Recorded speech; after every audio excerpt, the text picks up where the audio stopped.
If someone told you that a single family dinner could change your entire life, would you believe it? I didn't. Not until I sat in that cold lakeside villa and watched my name vanish from every will. Not through a dramatic announcement or a cruel card, but through silence, clear and painful, like the wind whipping against the trembling glass panes in Vermont's winter. The room was full, yet I had never felt more alone. And the bitterest part? Everything had been planned long ago. I was just the last to find out. The dinner was held at the Mirror Lake Villa in Vermont, where my father Franklin Davenport had lived for over 2 decades since his second marriage. I was 37, working for a nonprofit medical organization in San Diego, returning to this town for the first time in almost 8 years, after skipping every family gathering. Across from me sat Jonah, my 29-year-old half-brother, the one my father had always adored as if the title of heir naturally belonged to him. Beside him was my stepmother, Eleanor, elegant in an emerald velvet dress, with her familiar sapphire pendant gleaming at her neck. My father sat at the head of the table, holding a glass of red wine, eyes gleaming like he was waiting for applause before the show began. "Congratulations, Jonah," he said firmly, sliding a thick envelope toward my brother. "You've earned it." Jonah gave a small smile, one that didn't quite reach his eyes. I noticed the tension in his jaw, though he avoided my gaze. I guessed he already knew this wouldn't sit well with me. This villa, the family's financial firm, and the offshore investments, my father paused, then said clearly, they all belong to Jonah, starting today. I was speechless. My hands turned cold, pressing against my slacks as if letting go would cause me to shatter. At 37, I suddenly felt like the 10-year-old girl, once punished in silence, never asked why she cried. My stepmother said nothing. She only fiddled with her necklace, eyes fixed on the oak table. Jonah picked up the envelope and tucked it into his jacket pocket, as if it were just another document, not my entire future erased from the family map. Then my father turned to me, his gaze colder than the wind outside. "And you, Beverly?" he smirked. "You've always been a dreamer. Too weak. Too kind. Entirely unfit for the real world." I swallowed hard. No one spoke up. No defense. No shared glance. I had flown over 2,500 miles to be here, thinking I was still part of this family. But now I was merely a guest, invited only to witness the final act. He pulled a stack of papers from his briefcase, sliding them toward our lawyer, Mr. Samuel Keene. A silver-haired, slender man, always calm, as if the world were just a series of contracts waiting to be signed. "Let's sign," my father said. I clenched my fists. "Dad," I whispered, "please don't do this." He raised an eyebrow. "Don't start, Beverly. Spare me the righteous monologue. You chose to leave, remember? You went off to someplace no one heard of, volunteering as a doctor. And for what? No money, no recognition. A waste of intellect." I took a deep breath, but inside I was hollow. Words meant nothing when someone had already decided you no longer belonged in their life. And I knew this was only the beginning of what was to come. I didn't get a chance to say more before Mr. Keene gently cleared his throat. "Before any document is signed, there's something I must present." My father frowned. "What now?" Mr. Keene pulled out a pale yellow envelope sealed with red wax. I instantly recognized the delicate handwriting. It was my grandmother's, Margaret Lane, the only woman who had ever truly seen me beyond expectations and judgment. "This is an addendum to the original will," Mr. Keene explained. "Drafted and notarized 6 years ago during Mrs. Lane's final visit to my office. She instructed it be unsealed only if Mr. Franklin Davenport," he nodded toward my father, "attempted to disinherit Beverly." The room froze. "Ridiculous," my father snapped, nearly rising from his chair. "My mother had no authority. I inherited everything after her death." "Not entirely," Mr. Keene said firmly. "Mrs. Lane retained 51% ownership of Davenport Solutions until her passing. That was never legally contested. She had full rights to add this clause." Jonah shifted. Eleanor stayed silent, her hand still on her pendant like she feared it might be snatched away. I didn't move.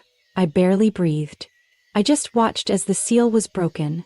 Slowly, carefully, as if it held not just paper, but the parts of my life I'd lost. Mr. Keene unfolded the document, adjusted his glasses, and began to read. In the event my granddaughter, Beverly Lane Davenport, is deemed unworthy of inheritance by her father, I, Margaret Lane, lawfully transfer my full ownership in Davenport Solutions to Beverly. All voting rights shall be transferred to her name immediately upon activation of this clause.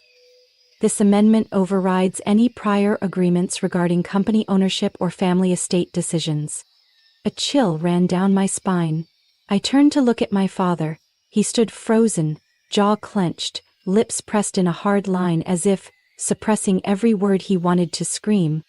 "What is this?" he barked. "This is worthless. Beverly knows nothing about business. She disappeared for 8 years." I stood, heart pounding but my voice steady. "Maybe I don't understand how you run this company, but I know how to listen, how to protect, how to value people beyond their profit." "You're just a dreamer, a fool," my father shouted. I turned calmly to Mr. Keene. "Proceed with the necessary steps." Jonah finally spoke, his voice low, unsteady. "This isn't right. She gave up on this family. She left. To do whatever in some poor country." I looked him straight in the eyes. "I didn't abandon the family. I left a place that no longer treated me like a person." Outside, snow had started to fall, tiny white flakes drifting gently past the frosted window panes. The room was silent, so still that the sound of a pen scratching across the paper seemed loud. My father didn't sit down. He remained standing, gripping the back of his chair, eyes burning with something I'd never seen before: fear.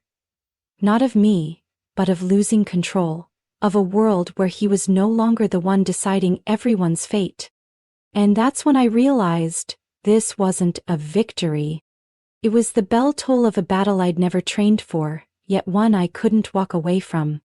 I had just signed the voting rights confirmation when Jonah stepped closer to me, his face still wearing that polite smile, but his eyes had darkened.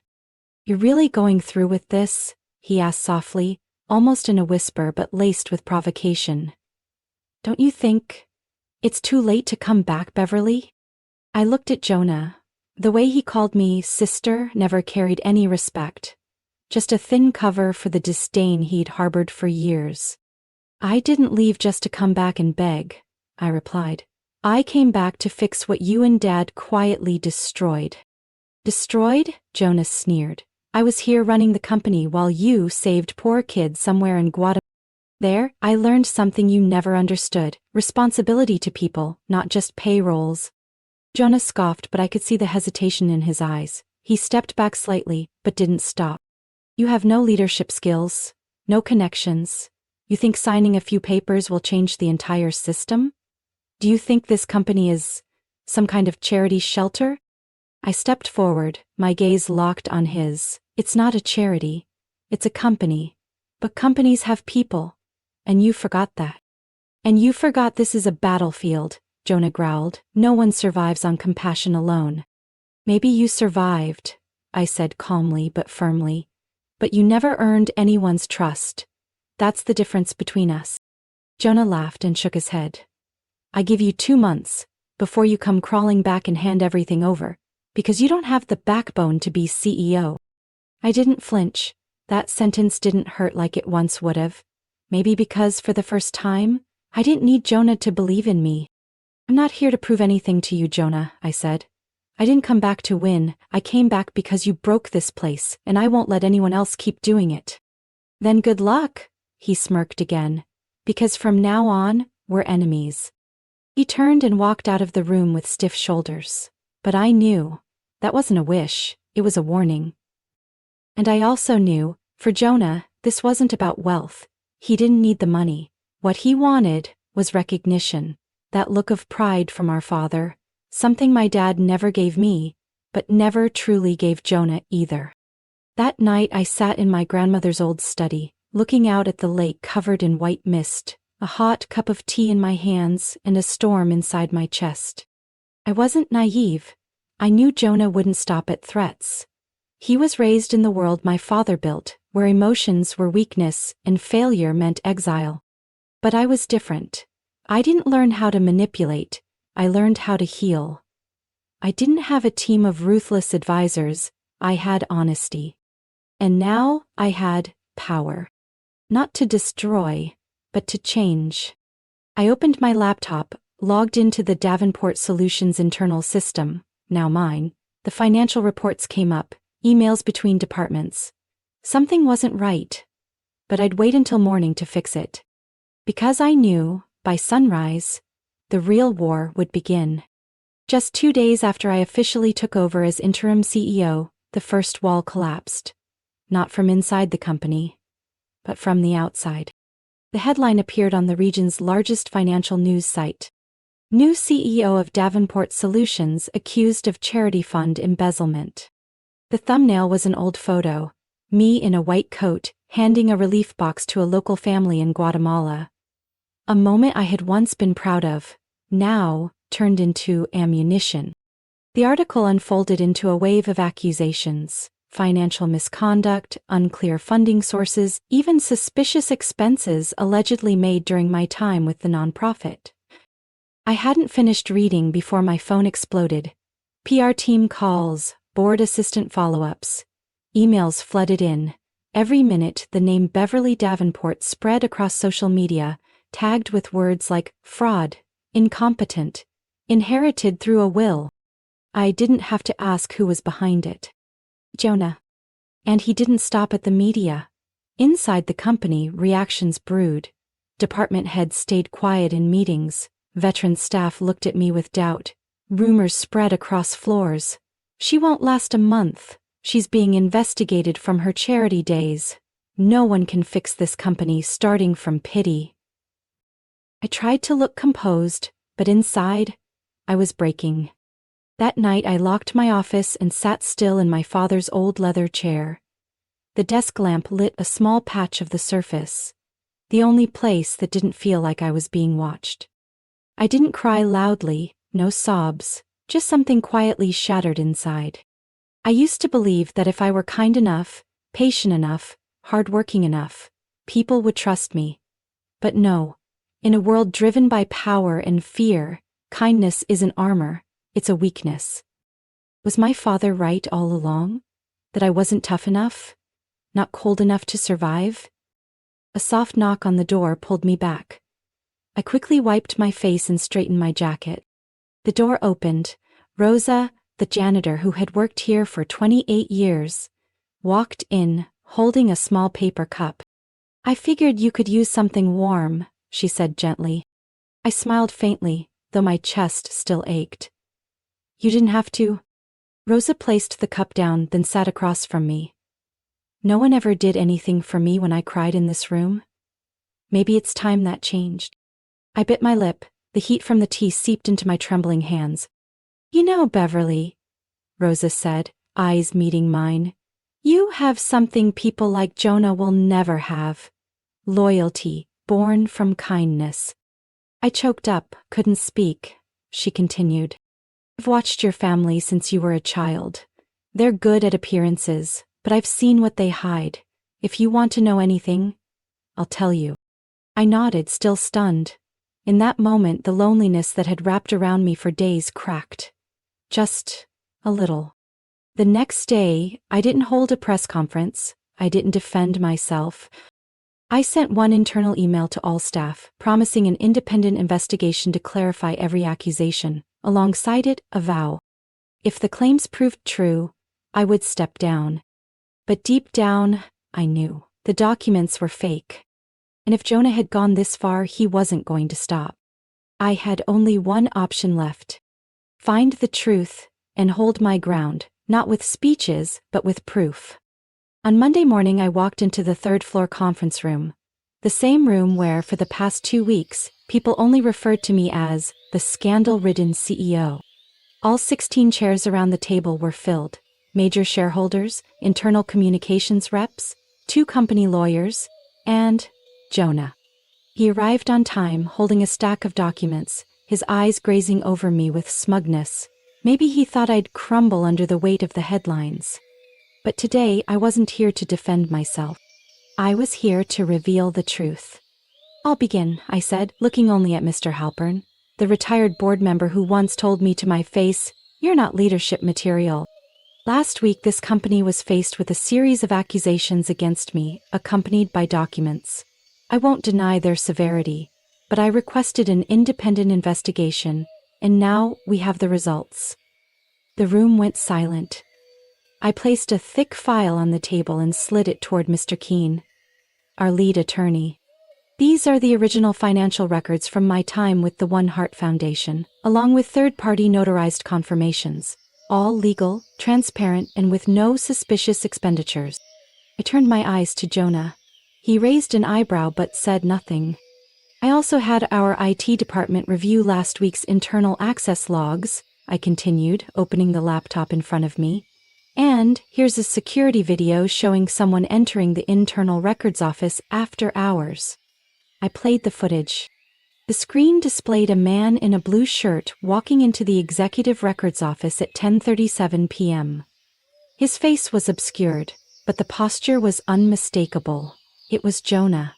He plugged in a USB drive, scrolled through the files, and downloaded several documents.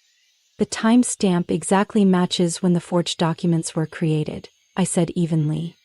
"And here's the IP address log. It matches Jonah's computer." The room fell into a vacuum-like silence. Jonah jumped to his feet, his chair crashing backward. "You're making this up," he yelled. "It's fake. You set me up." "Oh, really?" I tilted my head. "What about the emails from your secondary account to the journalist, attaching the forged documents? Also a setup?" "There's no proof," Jonah stammered. "There is," I turned the screen. "This is a statement from the journalist. He forwarded all communications once he realized he was being used. He chose not to go public, but it's enough for the board." A full minute passed in heavy silence. Then Mr. Halpern stood up. "I doubted you," he said, "but today, you've shown what few people here ever could. The courage to expose a fraud, even when it's family." I nodded, though my chest felt no relief. I turned to Mr. Keene. "I'm not asking for prosecution," I clarified, "but I request Jonah Davenport be suspended immediately and a full investigation launched." "Agreed," Mr. Keene responded after a nod from the board. "Effective immediately, Jonah will lose access to all internal systems and financial records until the investigation is complete." Jonah said nothing else. He walked out, shoulders tense, fists clenched. Not angry, just swallowing the bitter taste of defeat. When the door shut behind him, I stayed standing. My legs trembled slightly, but my voice remained firm. "I didn't come here to destroy my brother," I said. "I came to repair a company twisted by ambition. I'm not perfect, but I still believe in truth, and that's where I'll begin." No one spoke, but their eyes had changed. No longer doubtful, but open, willing. Maybe I hadn't fully won. But today, I no longer had to bow my head. 3 weeks after Jonah's suspension, the atmosphere at headquarters felt different. No more suspicious glances when I entered the elevator. No more meetings thick with uneasy silence. Instead, quiet greetings in the morning, and the accounting team willingly speaking up about flawed procedures, things they once feared to mention. I didn't host a grand restructuring meeting. I started by listening to individuals, to departments, to complaints and overlooked ideas. I walked the floors, visited break rooms, asked the barista what they thought about how we operated. I realized what needed repair wasn't just financial systems. It was trust. Rosa, the one who still brought me tea every morning, was the first to say something that stopped me in my tracks. "You know what you could do to really start over?" she asked. I looked at her. "Call back the ones who were fired," Rosa said. "The ones who dared to speak up and got silenced." I was quiet for a long time. Then I nodded. A week later, over 20 letters were sent. Each one an invitation to return. No interview, no questions, no conditions. Not because I needed them to validate me, but because they deserved to come back, to be respected, to know someone finally saw their worth. Some declined, but some returned. The feeling of watching them walk into the building, hesitant, but with bright eyes, is indescribable. It's what you feel when you know you're finally fixing something that's been broken for far too long. For me, the healing didn't just happen at work.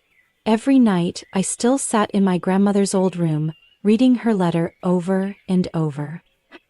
Don't let the world convince you that you have to shout to be heard. Your quiet determination is the strongest voice of all. I still kept her compass, right on my desk. Every time doubt or fatigue crept in, I looked at it, reminding myself, the most important thing isn't to win. It's not to lose who you are. Then, one Sunday afternoon as I was sorting through old files, Rosa walked in again. She laid a folder on my desk. A list of employees who were forced into silence. Ones you haven't heard about yet, she whispered. I nodded, knowing full well, this journey was far from over. But I was ready to walk it to the end. I no longer waited for him to call. Since the board meeting, my father had completely disappeared from contact. No calls, no messages, no lawyers. A part of me thought he would never come back. Too proud to apologize. Too used to control to accept change.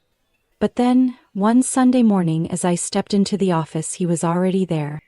No bodyguards, no one with him, just a man in his 60s, graying hair, sitting upright at the desk that now belonged to his daughter. You didn't burn this place down, he said as I walked in. What? I didn't respond. I pulled out the chair and sat across from him, eyes steady. You could have destroyed everything, he continued. But instead, you fixed it. I remained silent, not because I didn't want to speak, but because I wasn't sure he truly wanted to listen.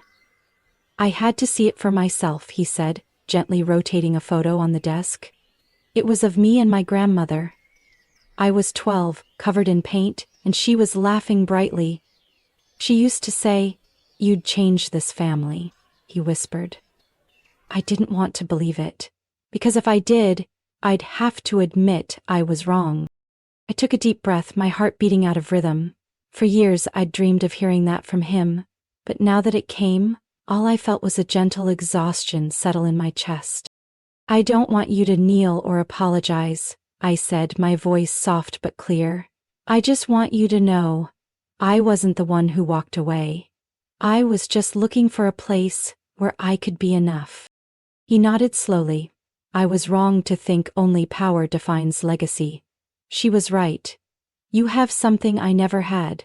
The trust of others. A pause. Then he opened his briefcase and laid a thin document on the desk. I glanced at it. A bank statement with a 7-figure donation to the Haven for Women and Children. The shelter I had once worked at. No note, no explanation, just silence, but this time, a silence that admitted fault. I nodded, holding back emotion. Thank you. I can't go back, he said, but maybe there's still time to fix part of what lies ahead. I didn't say, you're forgiven. I didn't say, everything's okay. I simply said, then don't let that time slip away. And for the first time in my life, my father stood up, placed a hand on my shoulder. Light. Shaky. But enough for me to know. He had finally heard me. The first month after the crisis passed like early spring snowmelt. Quiet, but no less powerful. The company didn't become flashier, there was no loud PR campaign. I didn't change the logo or hang portraits of myself in the halls like my father once did. I just changed how people felt when they walked in. Employees were free to suggest improvements without fear of dismissal. Regular meetings weren't about reporting achievements anymore, but about storytelling, sharing failures, and learning from them. I still kept my grandmother's compass with me, not to navigate, but as a reminder that I had once been lost, and now I chose to walk right. Not for fame, not to prove anything, but because this was how I chose to exist. One Friday afternoon, Rosa came into my office and placed an old folder on the desk. "A list of people who were fired for speaking up," she said. "I thought you should have it." I opened it. Names, dates, official reasons, internal meeting notes.